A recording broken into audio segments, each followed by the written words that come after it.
Everyone, this is me Ishita and you all are watching Ignu Pacha. So in this video we will cover unit number 1 to 5. Okay. First to fifth जितने भी important questions हैं major वो हम cover कर लेंगे. Start करते हैं unit number 1 के क्वेश्चन से. यूनिट नंबर 1 से एक ही क्वेश्चन बनता है, discuss how India foreign policy evolve. क्योंकि यूनिट नंबर 1 में ये दे रखा है कि कैसे हमारी इंडिया फॉरेन पॉलिसी की जो कंस्ट्रक्शन की स्टार्टिंग हुई और वो कैसे प्रेजेंट टाइम तक इवॉल्व हुई है. इवॉल्व होना इन द सेंस कि चेंज हुई है, कैसे हमने टाइम के साथ अपनी फॉरेन पॉलिसी को चेंज किया है.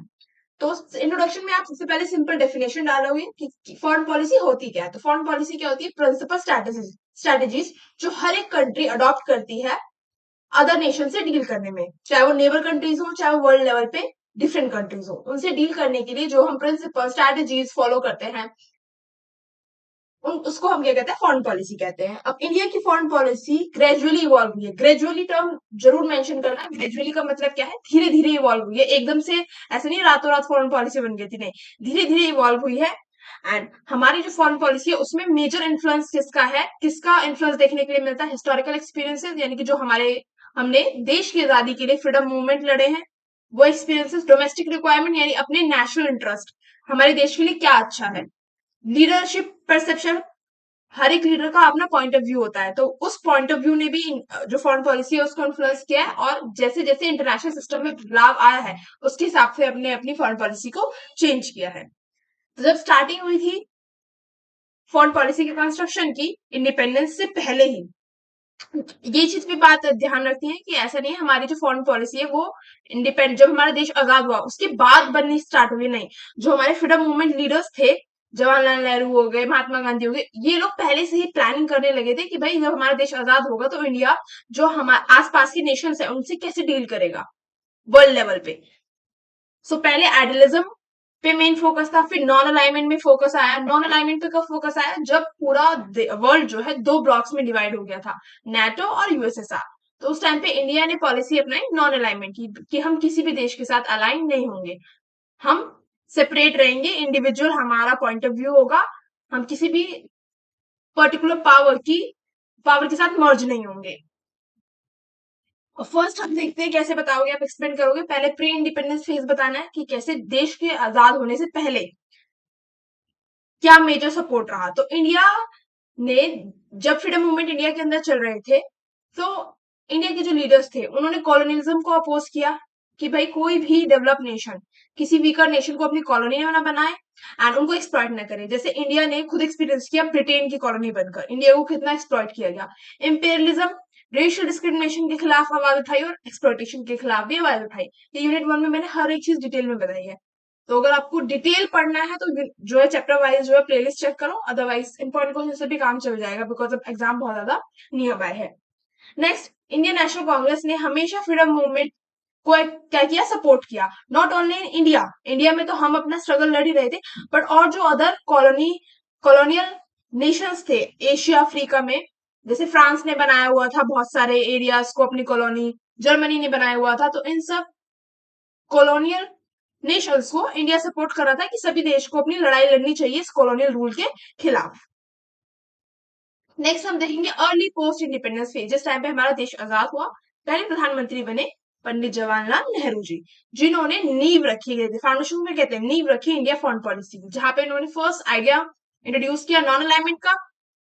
नेक्स्ट, स्ट्रेटेजिक ऑटोनॉमी, जहां पे इंडिया का खुद का पॉइंट ऑफ व्यू होगा, इंडिपेंडेंटली इंडिया क्या करेगा? डिसीजन मेकिंग करेगा. किसी भी पावर के इन्फ्लुएंस में आके, किसी भी बड़े देश के इन्फ्लुएंस में आके हम जो है अपनी फॉरेन पॉलिसी को या अपने इंटरनल देश के अंदर भी आंतरिक मामलों में भी कोई डिसीजन जो है किसी दूसरे देश को नहीं देंगे, हम खुद इंडिपेंडेंटली अपने हित के हिसाब से डिसीजन लेंगे. नेक्स्ट फीचर क्या था? नेक्स्ट फीचर ये था कि वर्ल्ड लेवल पे पीस बना रहे, दो दो देश या मल्टीपल देश आपस में ना लड़े, जो कि हो रहा था कोल्ड वॉर के टाइम पे, कि पावर को बैलेंस करने के लिए कुछ देश कुछ नेटो के साथ जुड़ रहे थे, कुछ देश जो है यूएसएसआर के साथ जुड़ रहे थे. डीकोलोनाइजेशन मूवमेंट को सपोर्ट किया, जितने भी कॉलोनियल नेशंस थे उनके अंदर डीकोलोनाइजेशन मूवमेंट को सपोर्ट किया इंडिया ने. एंड एशियन सॉलिडेरिटी की बात की, जितने भी एशियन नेशन हैं उनकी यूनिटी की बात की, जैसे कि इंडिया भी एशियन कॉन्टिनेंट के अंदर आता है, तो और भी जो हमारे आसपास देश है, बांग्लादेश हो गया, चाइना हो गया, इन सब देशों में यूनिटी बनी रहे और कॉपरेशन रहे, इस चीज को प्रमोट किया. नेक्स्ट, सिक्योरिटी ओरिएंटेड फेस आया जब इंडिया ने काफी सारे वॉर एक्सपीरियंस किए। हमारा पाकिस्तान से भी वॉर हुआ और चाइना से भी वॉर हुआ। चाइना से वॉर हुआ जब तिब्बत वाला बहुत ज्यादा इशू हो गया था इंडिया चाइना के बीच में, तो चाइना ने अटैक किया, ठीक है, एक्साई चीन वाले एरिया से। सो 1962 में इंडिया और चाइना के बीच में वॉर हुआ, जिससे जो इंडिया की सिक्योरिटी की वल्नरेबिलिटी थी, वल्नरेबिलिटी का मतलब था कमजोरी, ठीक है, तो सिक्योरिटी वल्नरेबिलिटी एक्सपोज हुई कि कैसे इंडिया अभी उतना केपेबल नहीं है लड़ने के लिए।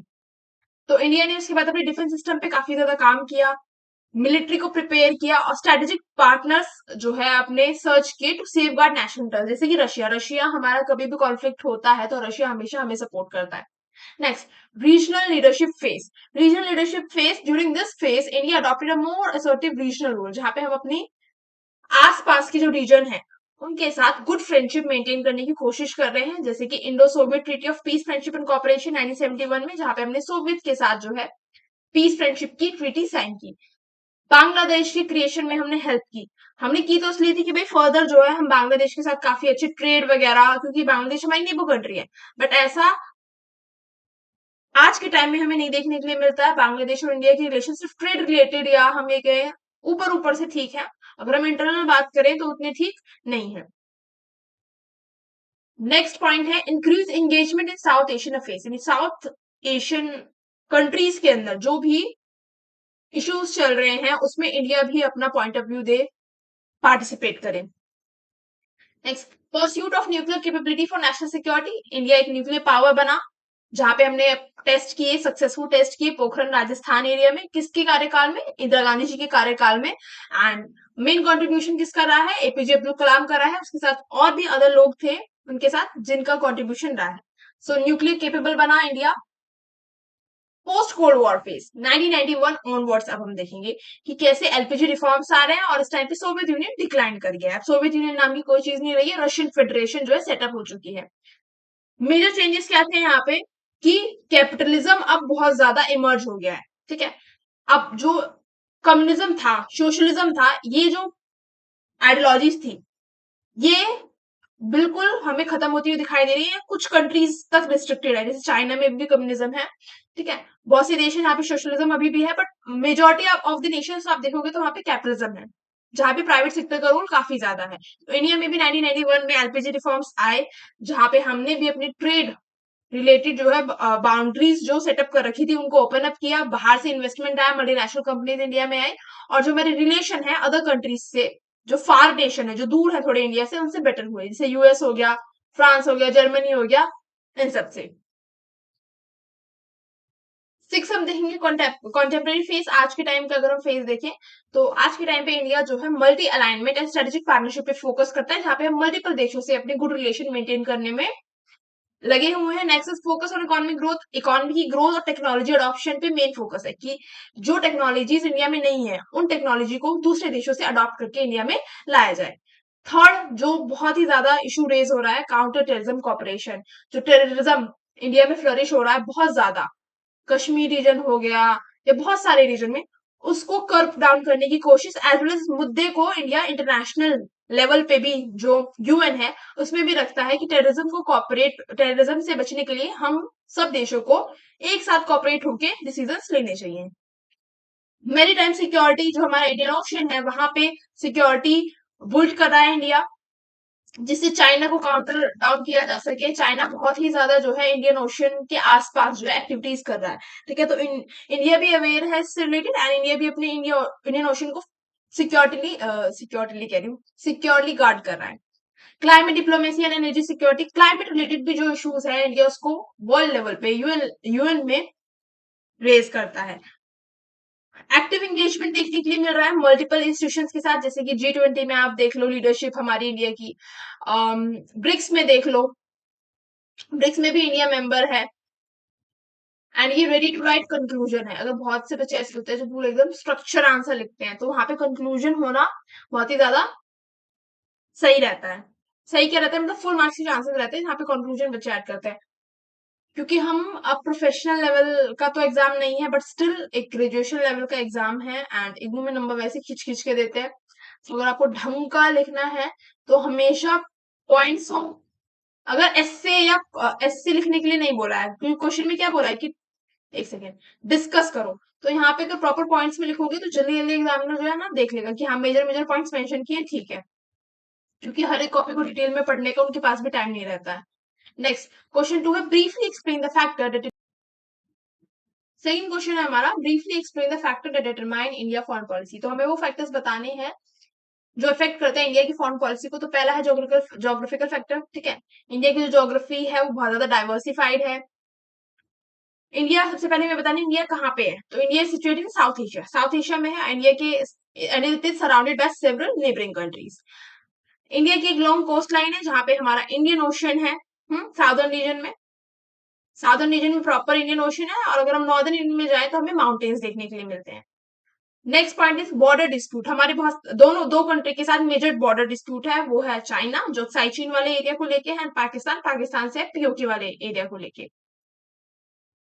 अब इंडिया की आज के टाइम में जो मेजर प्रायोरिटी है वो है मैरीटाइम सिक्योरिटी। मैरीटाइम सिक्योरिटी का मतलब क्या है, जो इंडियन ओशन में सिक्योरिटी है, ठीक है, और रीजनल स्टेबिलिटी, अपने देश के आंतरिक मामलों में स्टेबिलिटी बनाए रखना, ये इंपॉर्टेंट प्रायोरिटीज है। नेक्स्ट इकोनॉमिक फैक्टर क्या है, requirement of foreign investment and technology. तो हमें बाहर विदेशी जो इन्वेस्टमेंट है उसकी बहुत ज्यादा नीड है। फॉरेन इन्वेस्टमेंट क्यों जरूरी होता है किसी भी कंट्री के लिए, इसलिए जरूरी होता है क्योंकि उससे डॉलर आता है, ठीक है, और जब बाहर से जब इन्वेस्टमेंट करती है कंपनीज इंडिया के अंदर, तो फॉरेन जो एक तरीके से करेंसी है वो इंडिया के अंदर आती है, इससे जो इंडिया का जो फॉरेन एक्सचेंज रिजर्व है या फॉरेन रिजर्व है डॉलर का वो इंक्रीज होगा। Next need for energy resources and international trade, access to global market for economic growth and economic interdependence with other countries.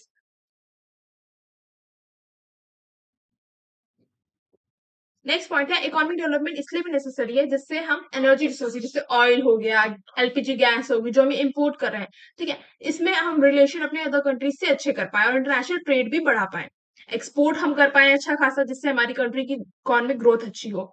Assess to global markets, अब international level पे अच्छी relation बनाना या अच्छी foreign policy होना इसलिए भी important है जिससे ग्लोबल मार्केट का हमें एक्सेस मिल पाए एंड हमारी इकोनॉमिक ग्रोथ बूस्टअप हो।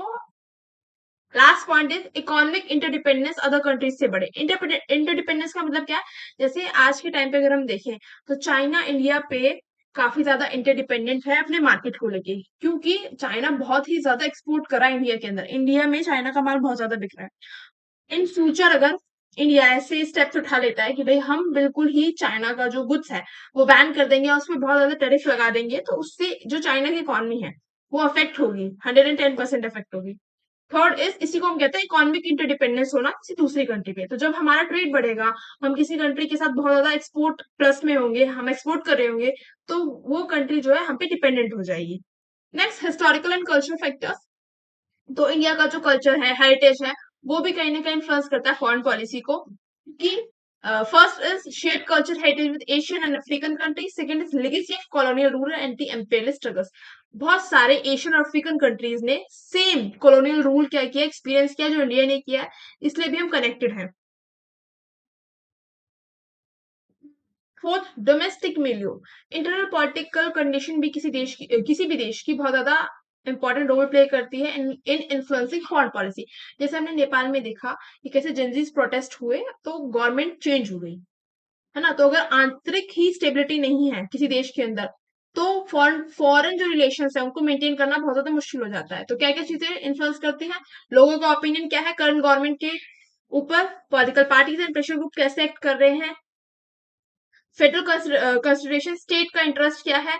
ऐसा तो नहीं है कि बहुत ज्यादा करप्शन हो रहा है, स्टेट सिर्फ अपने लिए काम कर रही है, लोगों के लिए काम नहीं कर रही है, सिर्फ पैसा ऑक्यूपाई कर रही है, तो इस टाइप से भी चीजें इन्फ्लुएंस करती है फॉरेन पॉलिसी को।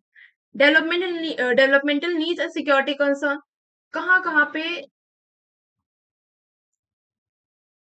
पे देश के अंदर डेवलपमेंट की नीड है और security concern in the sense की इंटरनल लेवल पे तो कुछ ऐसे मूवमेंट्स नहीं हो रहे हैं या कुछ ऐसी एक्टिविटीज नहीं हो रही है जिससे फॉरेन पॉलिसी में प्रॉब्लम आ सकती है। फॉर एग्जाम्पल जो कश्मीर के अंदर इशू है, ठीक है, टेररिज्म को लेके, या अगर हम नॉर्थ ईस्टर्न रीजन में आ जाए तो मिजोरम में, अरुणाचल प्रदेश, आंध्र प्रदेश में बहुत सारे ऐसे ग्रुप्स हैं, ट्राइबल ग्रुप्स हैं जो क्या करते हैं, लोगों को इन्फ्लुएंस करते हैं कि हमें जो है लिबरेशन चाहिए इंडिया से, हमें इंडिया से अलग हो जाना चाहिए। सो इस टाइप की एक्टिविटीज तो नहीं हो रही है कंट्री के अंदर। तो ये होते हैं internal security concern. External security concern क्या होते हैं कि हमें अपने बॉर्डर्स को सेफ गार्ड रखना है, हम दूसरा देश हम पे अटैक न कर दे। पर इंटरनल ही अगर देश के अंदर स्टेबिलिटी होगी तो फॉरेन पॉलिसी डिसीजन के अंदर क्या आते हैं, प्रॉब्लम्स आती हैं, क्योंकि फिर बाहर के देश क्या करते हैं, उन्हीं मुद्दों को उठाते हैं, इंटरनल चीजों को। Next is personality of leadership. Leadership भी बहुत ज्यादा एक इंपॉर्टेंट रोल प्ले करती है। जैसे नेहरू जी ने नॉन अलाइनमेंट की शुरुआत की, इंदिरा गांधी जी ने नेशनल सिक्योरिटी की शुरुआत की। इंदिरा गांधी जी ने मतलब सक्सेसफुली जो है पाकिस्तान, और जब इंडिया का वॉर हुआ था तो काफी अच्छे से इंडिया ने जवाब दिया था पाकिस्तान को। बट स्टिल जो हमने अपना पीओके वाला रीजन खोया, अगर हम चाहते तो पीओके वाला रीजन हमारे पास होता आज के टाइम पे। ठीक है, अगर इंदिरा गांधी जी ने ठीक से डिसीजन लिए होते तो। नरसिम्हा राव जी ने जैसे इकोनॉमिक डिप्लोमेसी को प्रमोट किया, एलपीजी रिफॉर्म्स को प्रमोट किया। एंड करंट टाइम पे हम देख ही रहे हैं नरेंद्र मोदी जी कैसे एक्टिव हैं फॉरेन पॉलिटिक्स के अंदर। Next, ideological factors. India foreign policy has been influenced by peaceful coexistence. कैसे इंडिया फर्स्ट डे वन से, जब से आजाद हुआ है और आजाद होने से पहले से ही, हर एक चीज को, कोई भी अगर दो देशों के बीच में प्रॉब्लम हो रही है उसको पीसफुली रिजॉल्व करने की बात करता है, ना कि वॉर करने की। डेमोक्रेसी प्रमोट कर रहा है इंडिया, एंटी कॉलोनिज्म के कॉन्सेप्ट को प्रमोट कर रहा है, और इंटरनेशनल नहीं, सभी देशों में कॉपरेशन रहे। सर्वजनिटी इक्वलिटी ऑफ नेशन, हर एक देश की सर्वजनिटी को, तो global development constantly influence India foreign policy. जैसे कि कोल्ड वॉर पॉलिटिक्स में हमने देखा कि इंडिया ने नॉन अलाइनमेंट फॉलो किया, डिजिटलाइजेशन आया तो इंडिया को भी एलपीजी रिफॉर्म्स लाने पड़े। टेररिज्म राइज हो रहा है तो ऐसा नहीं खाली इंडिया में ही हो रहा है, हमें यूएस में भी देखने के लिए मिलता है, अफगानिस्तान में भी देखने के लिए मिलता है। इमर्जेंस ऑफ चाइना, चाइना कैसे डेवलपिंग कंट्री से डेवलप नेशन की तरफ जो है बढ़ता जा रहा है। And change in world power structure, कैसे यूएस एक मेजर वर्ल्ड पावर बन चुका है और सभी देशों को इन्फ्लुएंस कर रहा है। माइनर डिटरमिनेंट्स क्या है, अदर फैक्टर्स जो इन्फ्लुएंस करते हैं, technology, communication, Indian diaspora, environmental concern, international public opinion. ये क्या है, अदर माइनर फैक्टर्स है जो इन्फ्लुएंस करते हैं फॉरेन पॉलिसी को। किसी देश की टेक्नोलॉजी कैसी है, कम्युनिकेशन कैसा है। इंडियन डायस्पोरा का मतलब होता है कि, एग्जाम्पल से समझो, जैसे कि यूएस के अंदर आप जाओगे तो आपको बहुत ज्यादा प्रोपोर्शन में इंडियंस मिलेंगे, ठीक है, जो वहां की सिटीजनशिप प्रॉपर लीगली लेके बैठे हैं। ठीक है, तो कहीं ना कहीं वो परसेंटेज ऑफ पॉपुलेशन, ठीक है, वो यूएस की पॉलिटिक्स में उनका योगदान है ना। तो अगर यूएस कभी भी इन फ्यूचर हमारे खिलाफ डिसीजन लेगा तो वो जो परसेंटेज इंडियन पॉपुलेशन वहां पे बैठी हुई है, चाहे वो सिटीजनशिप यूएस के लेके बैठी हो, बट कहीं ना कहीं उनके दिल में देशभक्ति तो है ना इंडिया के लिए। सो वो हमेशा अगेंस्ट जाएंगे अगर यूएस कोई भी इस टाइप का खिलाफ डिसीजन लेता है। जो हमने देखा भी कि जब यूएस ने टैरिफ रेज किए, ठीक है, टैरिफ बहुत ज्यादा रेज किए, और ये ईरान वाला वॉर भी चल रहा था, तो कैसे यूएस के अंदर प्रोटेस्ट चल रहे थे ट्रम्प को लेके। क्वेश्चन नंबर 3 है, ऑब्जेक्टिव्स क्या है इंडिया फॉरेन पॉलिसी के। तो अपनी देश की सॉवरेनिटी को प्रोटेक्ट करना, अपनी टेरिटरी को सेफ गार्ड करना, अपने देश की नेशनल सिक्योरिटी को मेंटेन करना, जिससे कोई देश हमारे देश में हमला ना कर सके, इकोनॉमिक डेवलपमेंट को प्रमोट करना, पीसफुल रिलेशन सेटअप करना नेबर्स से जिससे हमें कोई थ्रेट ना हो, प्रमोट करना इंटरनेशनल पीस।